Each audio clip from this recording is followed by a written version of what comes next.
Hello, my loves. It's Mireille from Yin and Juice, bringing you this week's ISO Tarot reading.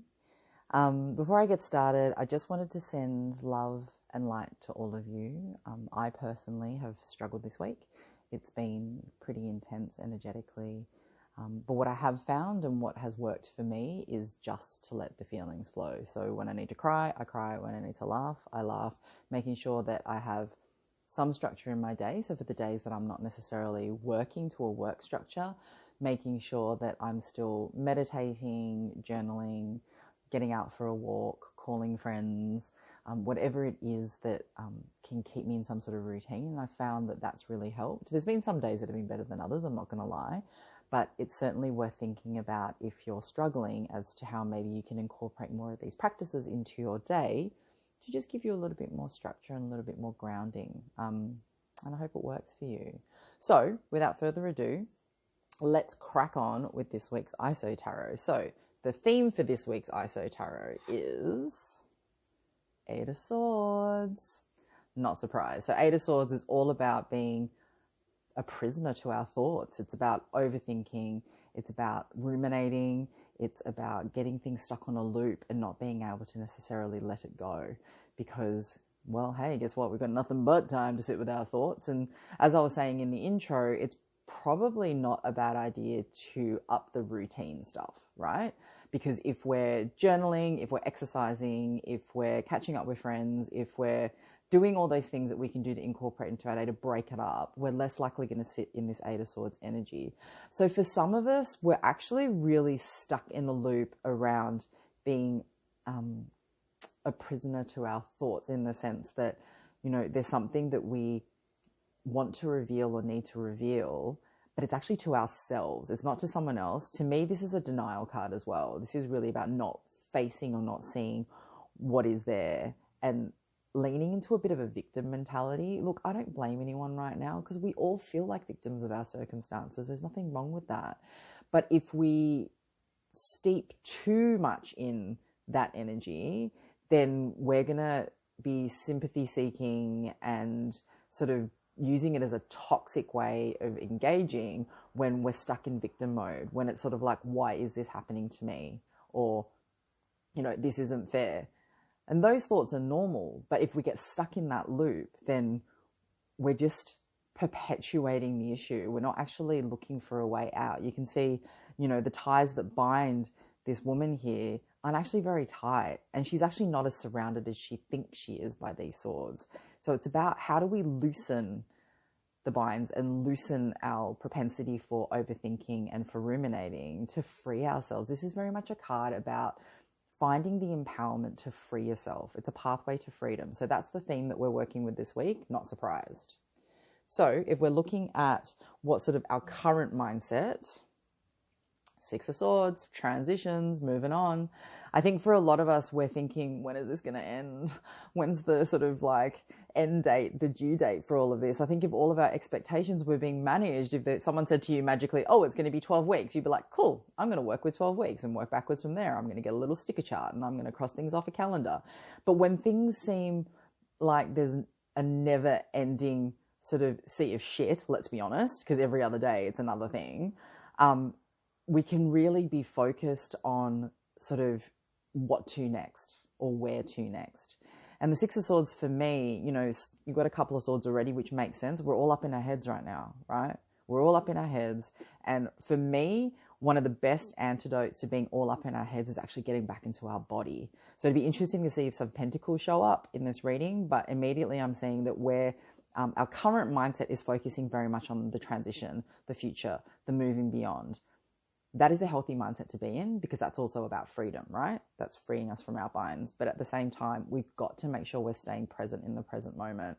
We don't just want to be thinking all of this is, you know, painful and all of this is, you know, what's the point of it? Because I just want to get to the end. I just want to get to the end.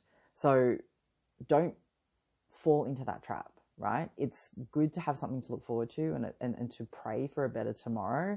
But at the same time, this is a card that's a reminder to also make sure we're balancing out by staying centered in the present moment and sitting with whatever that is, which is why I think journaling is really great because it really helps me sort of like get my feelings down and sort of to work them out. So what might be clouding our perception right now, other than us being all up in our heads and probably drinking too much wine?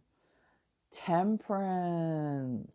Okay, so this is a traditional card to me that's very much about healing. It's very much about balance. It's about harmony. It's being grounded, yet connected to our emotions. And then the sun coming up tomorrow, in that sort of way, is like looking to a brighter future. So it's kind of connected to whatever's going on here. But I think, what might be clouding our perception is almost sitting too much in this energy of thinking that divine intervention will come and fix it.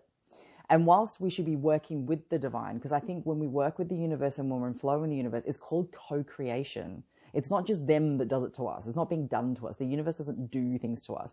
We're co-creating with our thoughts, with our actions, with what we're trying to manifest. So the reason we've got a positive card clouding our perception in this kind of reading is because we're probably focusing a little bit too much on sort of someone or something intervening divinely to get us out of this stuff, to kind of fix it for us. Whereas the reality is we need to fix it for ourselves. We can make sure that we're sending sort of the gifts and signals to the divine for them to sort of help us, but that's around guidance.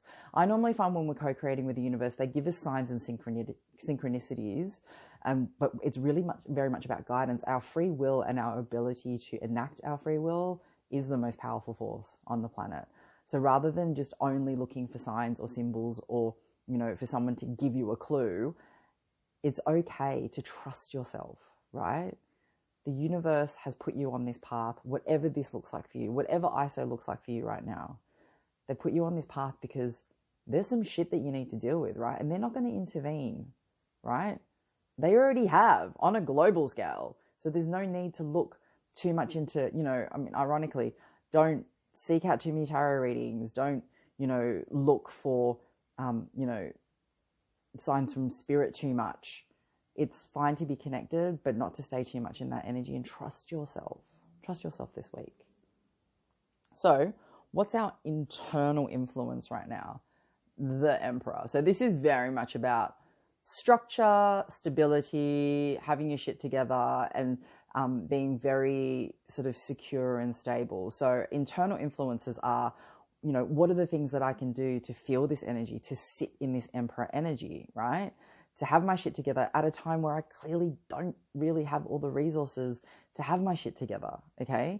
So let's use this energy to help us figure out what those things are, what that routine for us looks like. I bought a chart today. This is just a personal story, but like a sticker chart, like you give kids, right? You do 10 chores and you get a little gift or whatever. But I've done it to myself because I'm like, I live on my own and I need to remember when I do little things, because sometimes we think achievements need to be big deals, right? Whereas for me, it's like, you know what? I got up today. I washed my hair. I bought a new journal. I went for a walk. Those little things are reminders for us to sit in an Emperor energy where we're still achieving, right? We're in a state of balance where we're still achieving. So let's use this Emperor energy together to influence us this week. And what's our external influence this week? Oh, strength. See, I don't read reverse in this deck, but because it has come up, I'm going to honor it. So the right way up very clearly does what it says on the box. It's about inner strength, right? I think the external influences for us right now is we're feeling disempowered. We're feeling like there's so many things out of our control that we're feeling disempowered. So to me, that card was meant to come up reverse, even though I don't normally read reverse. And that kind of speaks for itself. But most importantly, this little magic number, what is the energy that we're working with towards healing and finding some peace? King of Cups. Yes. King of Cups is about mastery of our emotions. Look how chill that person is, right? They are chill as fuck. Because you know what? Even though there's turbulent waters in the background, right? They're okay, right? They're still grounded. They're still in their emotions, right? But not getting swept up in it. They're not getting eaten and swallowed up by a tsunami of emotions. They're feeling them, they're honoring them, they're observing them, and they're noticing them. But clearly they've also got a glass of wine, and that probably helps. So, the pathway towards some peace for us this week and some healing in spite of some of this energy is to really find a way to sort of find balance in our emotions. And again, I think coming back into our body is a really, really good way of doing that. So how's this week going to look differently after that? Oh, I love this. The Fool. New adventures, baby, new beginnings, joie de vivre, looking at things in a different light. You know, working through some of this energy is paving the way for new adventures, right? And even though we're stuck inside and we're thinking, how can I go on an adventure when I'm stuck inside? This is about hope. This is very much a card about hope and not worrying about the future, because the path will present itself. You know, again, there's a sun. There's a sun. The sun will come out. It's definitely going to come out. It's just about whether we believe it or not, as in through this transition, staying present, having some structure, stable emotions, not feeling disempowered, right? Finding the power and the strength to come out of that energy, to flip that card around, and then to get into the Fool's energy, which is about a new beginning, you know. And right now, for me, it's hour by hour. It's not even day by day. It's like hour by hour, you know. And the Fool's energy is reminding us that it's the incremental baby steps that are going to take us somewhere. And when we reflect back on how many weeks it's going to be, right, once this is all over, we'll reflect and actually be able to see the path that we've come. We just can't see it right now because we feel stuck. We feel disempowered. But let's get into this full energy if we're working with this. Okay, so I'm just going to pull you, like last week, a couple more cards. So what chakra are we working with this week? Oh, base chakra, perfection. Now's not the time for control issues, BBs.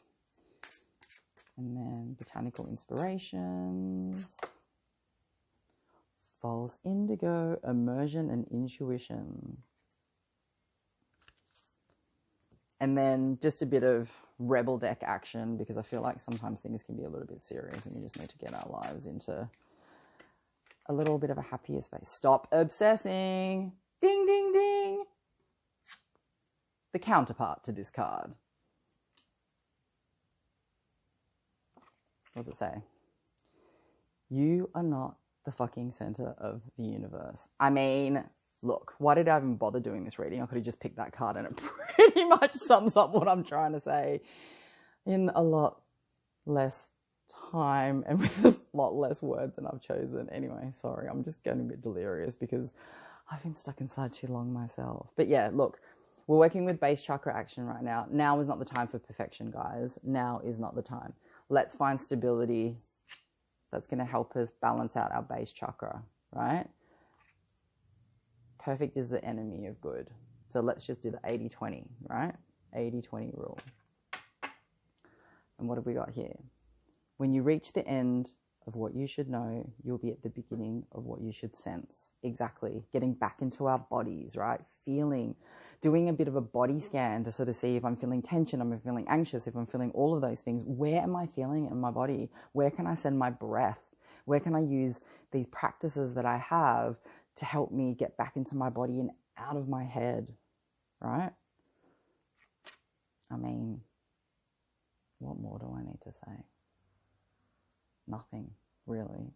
So anyway, I hope you enjoyed your ISO Tarot for this week. Comment below, share, subscribe, let me know what you think. I hope your week is going to be amazing in spite of what's going on. I think, like I said, hour by hour, just take it one step at a time and let's get into that Fool's energy together. Okay, I hope you enjoyed your reading. I'll see you next week. Bye.